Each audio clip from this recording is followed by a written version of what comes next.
semuanya. Perkenalkan, kami dari kelompok 1 dengan saya sendiri, Kamelia Sukmayadi. Dan saya Naila Nur Alifia, beserta rekan-rekan kami. Saya Andini Anindia. Saya Ayu Kaina Dendra Kirana Fitri Alia. Saya Nazla Syafa Afifah. Perkenalkan, nama saya Nandia Siti Nur Hidayati. Kami mahasiswa Universitas Muhammadiyah Bandung, Prodi Psikologi semester 1, angkatan 2024. Hari ini kami sedang berada di Rumah Batik Komar yang letaknya di Jalan Cigadung Raya Timur, nomor 1, Kecamatan Cibenying Kaler, Kota Bandung. Nah, rumah batik ini didirikan oleh Haji Kamarudin Kudiah, yang dimana beliau bertujuan untuk melestarikan budaya batik di Indonesia. Selain memproduksi batik, tempat ini juga dijadikan sebagai wisata edukasi, di mana para pengunjung itu bisa mempelajari proses membatik, dari mulai membuat motif hingga membatik menggunakan teknik cetak atau teknik tulis. Menariknya, Rumah Batik Komar ini memiliki motif khas Bandung seperti motif bunga patra komala, motif angklung, dan motif jembatan Pasupati. Harganya pun beragam, mulai dari 75.000 hingga yang paling tinggi itu kisaran 10 juta rupiah.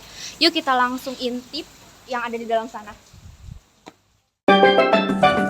Dulu namanya Rumah Batik Komar, kita berdiri tahun 98. Oh, udah cukup lama ya, Kak? Jadi tahun ini berarti 27 tahun kami berdiri. Jadi kenapa namanya Rumah Batik Komar? Karena ownernya namanya Pak Komar. Ya, beliau juga kebetulan dosen juga di UMB. Di KTF tadi. Makanya kalau KTF biasanya tiap Jumat ada kelas di sini. Jadi kelasnya dipindah ke sini. Oke, Pak Komar itu emang dari keluarga pembatik, asalnya dari Cirebon.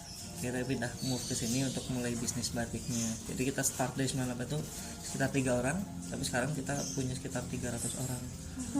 Ya, jadi cukup ya, alhamdulillah cukup berkembang lah kayak gitu. Oke. Cerita tentang tempatnya, sekarang masuk ke batiknya. Karena tadi kan bagus tuh niatnya untuk mengenalkan si batik ini. Ya karena ya kan kalian generasi muda, jadi siapa lagi kalau bukan kita kan batik. Oke. Nah, yang paling awal bakal aku jelasin adalah si batiknya itu sendiri, tentang definisinya, karena masih banyak yang miss tentang si batiknya itu sendiri. Batik itu kalau kami ngejelasinnya itu adalah proses apa? Proses pembuatan motif pada kain menggunakan lilin panas sebagai pelintang warnanya. Jadi nanti harus ada lilin panasnya ketika prosesnya kalau mau disebut batik. Kalau enggak ya cuman kain bermotif aja, gambarnya kayak gitu. Terus nanti gimana cara ngebedainnya? Nanti sambil jalan kita bisa ngebedain mana batik asli sama batik yang palsu. Karena di Indonesia itu ada batik asli sama batik palsu. Pernah dengar nggak? Tiruan batik atau dikenalnya batik printing. Oh iya, kayak pernah dengar Batik printing, nah itu nggak bisa masuk kategori batik karena SNI sama UNESCO juga udah bilang kayak gitu, batik itu harus pakai lilin panas prosesnya. Itu aja sih gampang. Betul ya, Angga? UNESCO ya.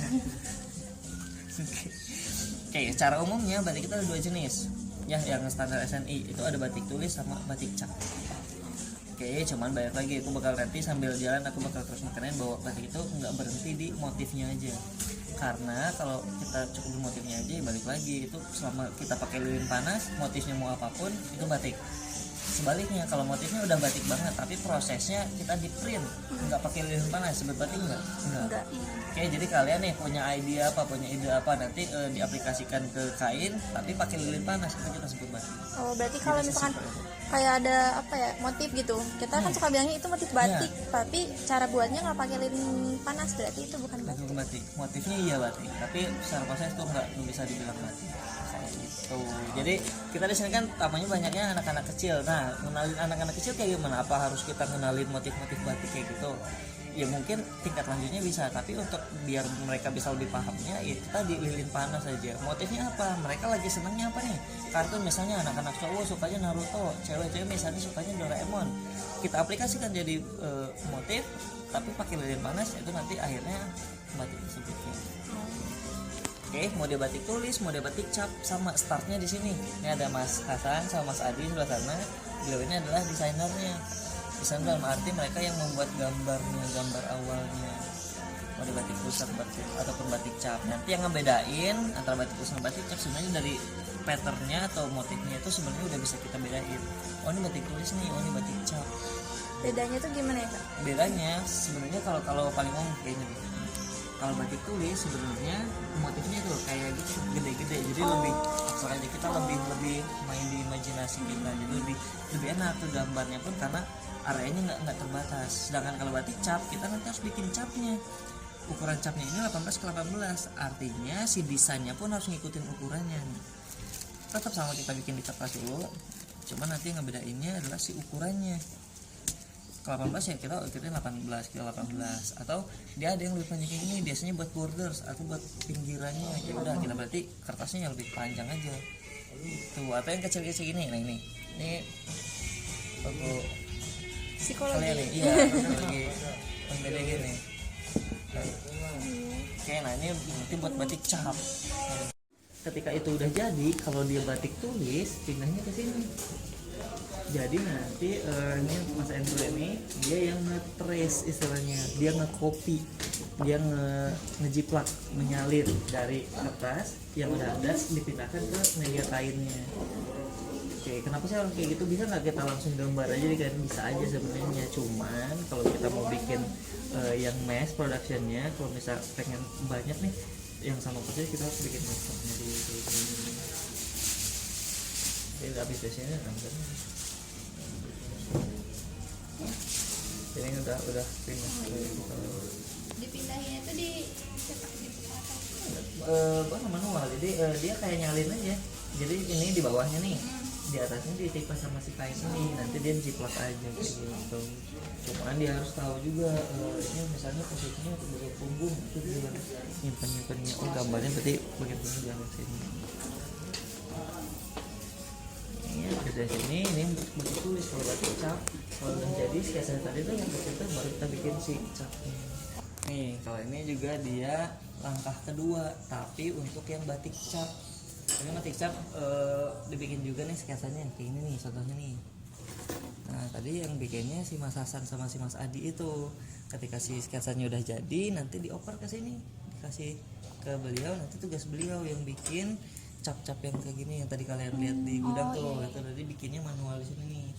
Jadi dari lempengan tembaga kayak gini nanti dipotong-potong sama beliau, diukur sendiri, dibengkok-bengkokin sampai akhirnya jadilah yang kalian lihat barusan. Oh, jadi setiap sketsa tuh dipindahin ke alat yang kayak gini. Ya, kita aplikasikan ini tuh. Makanya bikinnya ini sampai 2 minggu. Iya. Nah, ini nih contohnya. Harusnya 2 minggu tuh satu cap. sketsa, Iya. satu capnya. Untuk satu cap itu bikinnya kurang lebih 2 minggu.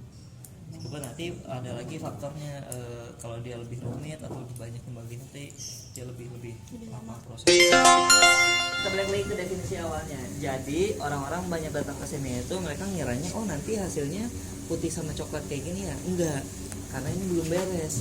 Oke, dan lilin ini tadi di definisinya kan lilin panas ini gunanya sebagai perintang warna. Dia bukan sebagai warna. Artinya setiap bagian kain yang kena lilin dia nggak akan masuk warna, dia melindungi warna kain justru.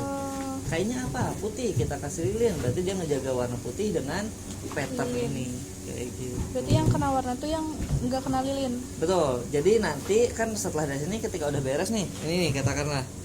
Nih, ketika dari sini itu nanti kita akan celupin ke warnanya. Artinya nanti bagian-bagian yang nggak kena lilin atau yang putih saat ini itu bakal yang masuk warnanya nanti. Jadi nanti dikupas gitu atau Iya. enggak? Oh gitu. Terakhir ini kita lepasin lilinnya, tapi nggak kita cabutin nih, kita rebus. Oh nanti leleh lagi. Nanti dia meleleh. Oh, gitu. Tuh. Nah, ini batik Komar itu ada 3 tempat. Di Bandung, Cirebon sama Pekalongan. Sama nih batik Komar, cuman resepi untuk bikin lilinnya itu beda. Karena kita sesuaikan sama suhu udara di sana.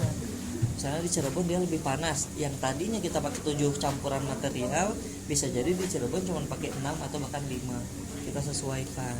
Untungnya Pak Komar itu selain dia praktisi, dia juga kan akademisi nih. Jadi dia ngajak kan, dia emang seneng riset kayak gitu. Oh ini lebih cocoknya di Bandung pakainya formulanya ini nih, untuk di sana pakainya. Cara paling gampang untuk ngebedain mana batik asli sama batik tiruan, ini aja deh katakanlah. Dia cuman dia tipis banget nih. Oke, kalau batik apa yang kelihatan di depan dia kelihatan juga di belakangnya. Kalau asli. Kalau asli. Oke, patternnya sama, warnanya sama. Jadi nanti mereka ini benar-benar harus memastikan lilinnya panas. Oke, karena dalam satu kali cap dia harus tembus ke belakang. Kayak ini nih katakanlah. Nih, ini sekali cap aja. Jadi dia tembus juga ke belakang. Sedangkan kalau yang batik palsu yang tiruan tadi, dia hanya munculnya itu di satu sisi aja, bagian depannya aja. Belakangnya dia biasanya masih putih.